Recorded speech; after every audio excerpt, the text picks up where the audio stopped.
Well, I'm going to just start off by giving a quick overview of what I'm going to be showing in the presentation, why I'm here, what are some basic real-time problems.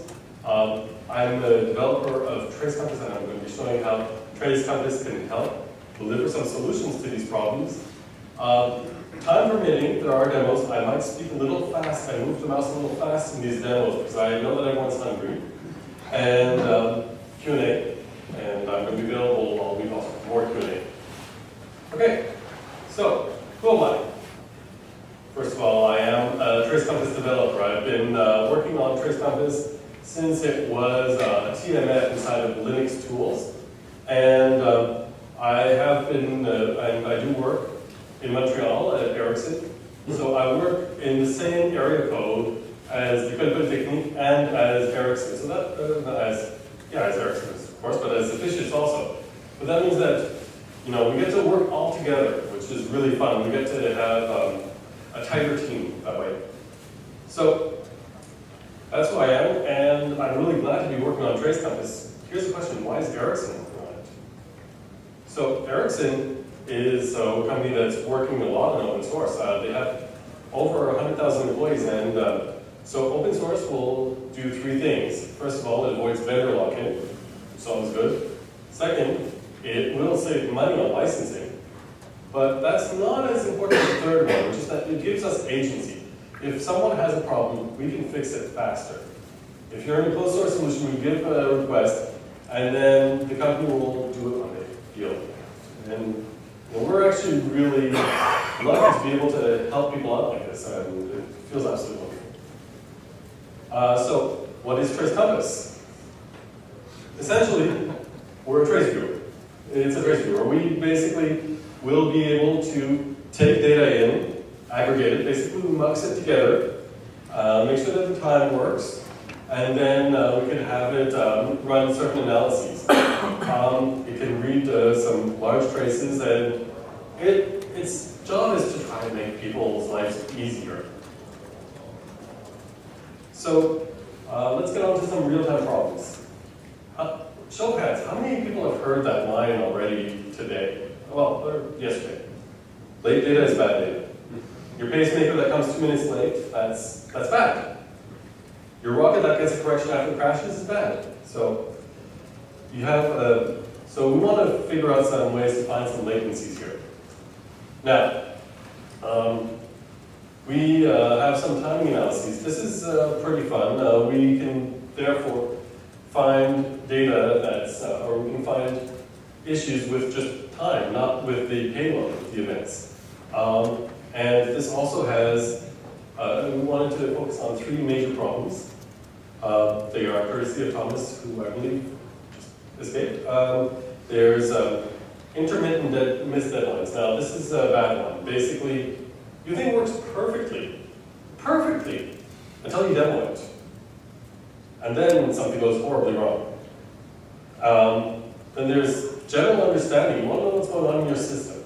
You want to know where potential problems can be. You want to get a better understanding, and I'm really thrilled that Paul McKinney mentioned this one. So I think we're on the right track with this one. And finally, there are regular missed deadlines. And this one I probably won't demo. We probably won't have time for it. And it's the easiest one to solve. So I think we'll be able to skip out of it. So here's the question. How do you solve a real-time issue using Trace Compass? The answer is the same way you would solve pretty much any issue using Trace Compass. There are several phases. First of all, you have to collect the data. Now we can have the tracers that will collect data. And we have some controls in Trace Compass to allow you to collect, control your tracer on your system or on a remote system. Secondly, now you have a trace. You don't want to identify the problem, first you have to find it. So you have maybe minutes of a trace, hours of a trace. You don't want to go looking through event by event. You're going to search for patterns first. Once you find your pattern, then you go to the analyzing phase where you identify a problem. And once you identify what the problem is, you have to conclude, you have to find a solution for the problem. One thing that's very interesting about Trace Compass is that we have a lot of the context which is saved currently, which means that, let's say that you got to locate the problem, but you have no idea what it is. You can annotate the trace, send it to someone else, and that person can take a look at it too. With enough eyes, any problem is solvable. So, this is for the regular workflow. This is how we want to help with real time. Every event has a timestamp, right? Therefore, we should be using it for timing analyses. And the events alone, they're very good. You can actually find out if you missed a deadline by just looking at the events, but that's very reactive. If we go into patterns, if we look at like a chain of events, then we can see, we can start predicting this deadline. So we never miss a deadline, but we know that if everything goes wrong, if we add up the worst latencies in each case, we can actually hit a missed deadline. Now, this is very interesting because we're approaching some runtime verification with this. It's not going to be anywhere as good as formal, but it's a lot better than just running a standard test case. Then afterwards, if we know better, if we know our software better, we can make event structures. They're different from patterns. The difference is that structure can be something like you have a pattern and you have sub-patterns, or you have a graph of your execution and you rebuild it on the fly. Now, with this, you can identify the root cause of missed deadlines, so you can find the bugs themselves. And this is pretty much where I would draw the line on where Trace Compass is right now. What we're aiming at soon, and by soon I mean probably in the next few years, is to try to get some event model ideas in, where people, since they start describing what their events, what the data is, then they can actually, if we validate that, we can identify the flaw in the person's thinking before getting further. And so there is work being done in another university in Queens on model verification, so that is incredible. So I don't know if you've seen the systemic thinking iceberg. I love this slide. I want to put it in pretty much every presentation. Basically, it shows exactly what I was showing, that events are punctual, patterns are going to allow you to anticipate. You can find through structure design problems, and if you have a model, you can actually fix the bug before it starts to fix the way of thinking that causes bugs. And it's a really nice coincidence that the vocabulary lined up, or they were just using it on regular things, not traces. So let's get on to some actual examples and demos. So here's the first use case. So this one was done on a Raspberry Pi. And the person was trying to debug or see how good it is dealing with cyclic test on a very loaded system. So he loaded 4 stress programs and 4 cyclic tests, and it has 4 cores, the Raspberry Pi. So with that, he also put on an RT kernel, which means that the IRQs were deferred to threads. And these threads had a medium priority of -50, whereas the cyclic test had a priority of -100, so it should be higher priority than the IRQs even. So let's see what happens when there was an IRQ that was triggered. So spoilers, it was working perfectly until he decided to demo it. When he demoed it, he plugged an HDMI cable in, and it incurred a 7 millisecond delay, and his deadline was 3 milliseconds. So the first thing that you saw when you plugged the screen in was, hey, I missed the deadline, which was rather embarrassing. So I'm going to open up Trace Compass. Now, I took the liberty of just opening up some views in advance. I will warn when this is not the standard Trace Compass. I did change the color scheme slightly because I was afraid that it wouldn't work on the projectors, but these projectors are absolutely marvelous. Not only that, but I did add a few views that we are currently working on. I will warn which views are in the box and which ones you don't have in the box. So We open trace numbers, and I took the liberty of opening the CPU usage view, and it's incredibly boring. You can see we're at 400% constantly. And let's say we go to a random program, you can see that they're using certain amounts of CPU. Now, the control flow view also is not incredibly interesting. I have here, just to warn you, a trace set. So we have a user space trace and a kernel trace. Because of this, we have a custom XML analysis which will generate a sequence for every entry and exit to assist the cyclic test. Cyclic test was instrumented. And if you take a look at the results here in the latency table, you'll see that everything seems good until the very end. Up here, we have 7 milliseconds. Is this visible? Yeah. Okay. If it's not visible, you can always export it to TSV and then open it in your favorite Excel-like software. Or we can press Control plus a few times. Now, aside from this, so we're going to look at this area.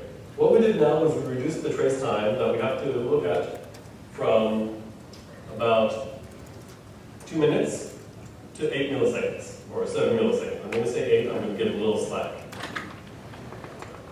Here, I'm just zooming in here. So this is the missed deadline. You can see the kind of highlight going on here. And now we should try to figure out what's going on. By observing just like that, you can see that there's this cyclic test here that is the one that missed the deadline. And meanwhile, you have here a regular cyclic test that seem to be working just fine.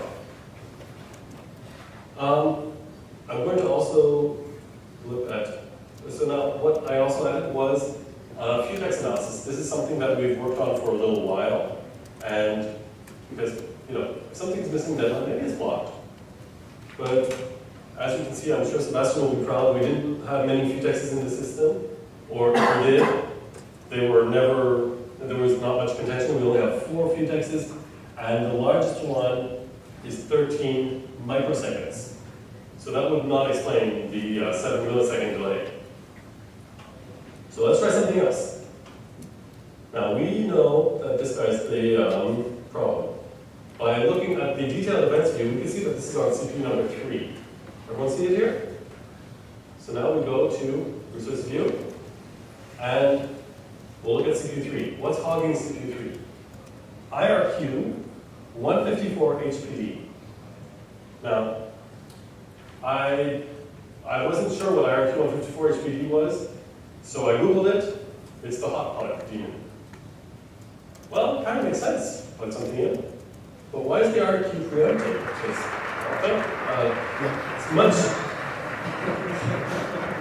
It's a much lower priority. In fact, if we look, I bet I can, yes, we don't see the priority here. But here, this guy should be the CPU, but it should be cyclic test somewhere. It should preempt that. So let's take a look at what's happening a little closer on CPU3. I'm going to filter on CPU3 here. I'm going to go back here. We're going to sched wake up. And we're going to just expand a little. Okay, so we're minus 51. And priority minus 51, you can see it right here. And I'm going to just fast forward a bit, minus 51. Something came in that's priority minus 2. So it was blocked by that. What was it? It was ksoft IRQD. Ksoft IRQD is what triggers the scheduler, isn't it? So in a real-time system, a real-time kernel. So basically, we couldn't sched switch because the scheduler was too low priority compared to the IRQ. So this is not a priority inversion. No. Ksoft IRQD does not trigger scheduling. Oh, okay. So we have 3 minutes left. I have another demo. I would love to hear the answer though. Okay. Okay, I'll just be very fast with the other one. We have here the robot here, which is the Polaris rover. Let's go back to the slides.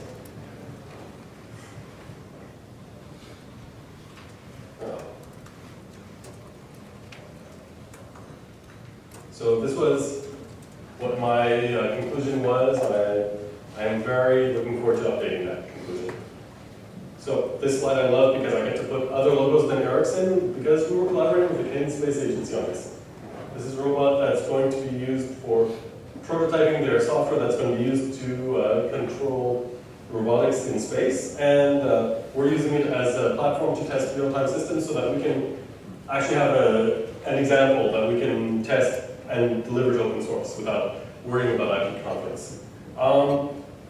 So here what I did was a simple trace where we were analyzing the I2C bus, which was under contention because we have the motors, we have sensors, many sensors, and we had a camera, but that one didn't activate.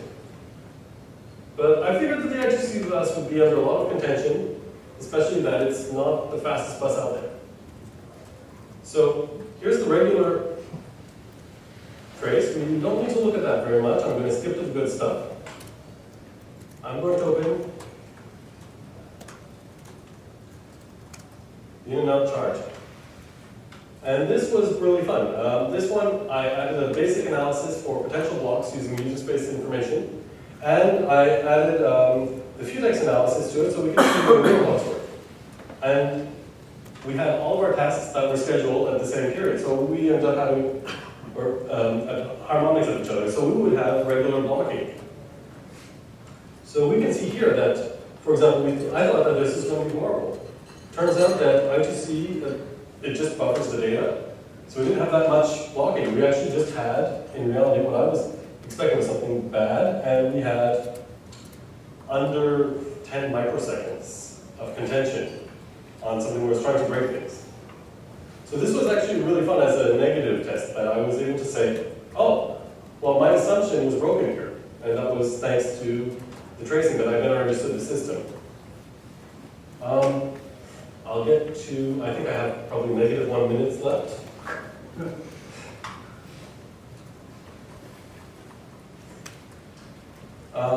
So yeah, we had, one takeaway was that I did have software steps for whenever the hardware wasn't there. It's really useful to try to make the timing correspond more or less with what reality is. But with this, I saw that my modeling was not at all what reality was. So I got to fix that. And be more aggressive with your logging. It's better to take more resources than to have missed the deadlines. Finally, the last one that I wanted to show, we definitely don't have time for that, is regular missed deadlines. We have a view called OS Overview. With that, you can actually see like a system monitor. It's basically like the resource monitor in Ubuntu. You can look at your CPU usage, IO usage, memory usage. You can actually see if you're misconfigured, if you overcommitted or overkit-committed, or are hogging in buses. So these are some of my takeaways. I actually would love to discuss with anyone that has any comments on this, and I'm going to leave the platform to Geneviève now, who's going to talk about tracing trace compass, using trace compass traces and trace compass analysis to trace trace compass, right? No? Yeah. Any questions Yes. for Matthew? I was unambiguous.